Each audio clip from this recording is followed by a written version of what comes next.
సుస్థిర వ్యవసాయం అంటే ఏమిటి? పంట మార్పిడి. తెగుళ్లను నివారించడానికి మరియు నేల ఆరోగ్యాన్ని మెరుగుపరచడానికి ప్రతి సీజన్లో పంటలను మార్చండి. కంపోస్టింగ్. కంపోస్ట్ కుప్ప ధనిక, చీకటి నేలగా రూపాంతరం చెందడం యొక్క ఉదాహరణ. సహజ తెగులు నియంత్రణ.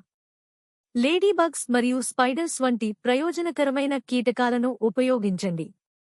కవర్ పంటలు. నేల కోతను అరికట్టడానికి మరియు భూసారాన్ని పెంపొందించడానికి కవర్ పంటలను నాటండి. మల్చింగ్. తేమను నిలుపుకోవటానికి మరియు కలుపు మొక్కలను తగ్గించడానికి సేంద్రియ మల్చ్లను ఉపయోగించండి. Integrated farming. పశువుల పెంపకంతో పంటల సాగును కలపండి. నీటి పొదుపు. బిందు సేద్యం మరియు వర్షపు నీటి సంరక్షణను ఉపయోగించండి. ఆరోగ్యకరమైన పొలం, ఆరోగ్యకరమైన ఉత్పత్తులు మరియు ఆరోగ్యకరమైన గ్రహం కోసం స్థిరమైన వ్యవసాయ పద్ధతులను అనుసరించండి. Thanks for watching.